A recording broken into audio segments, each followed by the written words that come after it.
I had to look at the city and tell you the two worst places, I mean, Riverside is definitely one of them. I mean, I would definitely say it's probably one of the toughest places to raise a child, put him on the right track.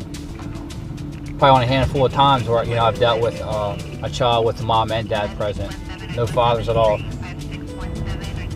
know, some of these kids, you know, will shoot you because you came on my block. It's just kids killing kids.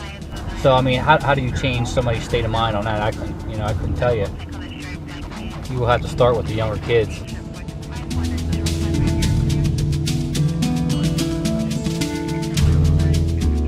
Why I write? I write for those kids who never had a chance to just lie in the grass and look up at the clouds. I write for the ones that hide on the inside when teachers ask for volunteers to read out loud.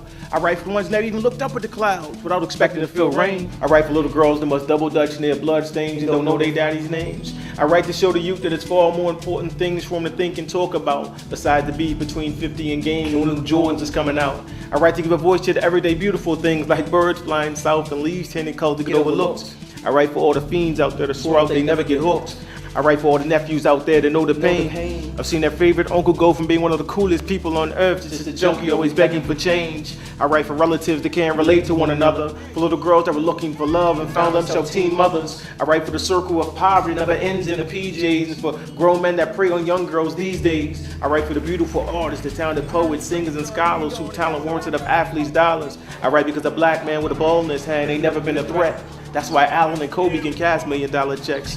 I write for jail cells that get filled before the prisons are even built. I write for those who see prisons as businesses and ward and CEOs. Those who think let's build these prisons, fill these prisons, how many people they can hold. I write for parents that don't got good parenting skills, like the ones that buy outfits rather than paying bills. I write because God's thoughts into my mind in the form of rhyme, and my mind's rhyme take you to the confines of some grimy urban places. Some which never been seen by their faces. When I address the fact that so many black teens never seen their father's faces, they label me racist, so I write to share my love affair words with the children because God is on my tongue and the world is in need of healing. I write because the children didn't understand the depths behind the depths of Big and Pop. I write because there's no more room at all for rest in peace, madmans and mookies on my block. I write for all the mothers that had their children killed by guns. I write for all the I love yous the fathers never said to their sons. So I write.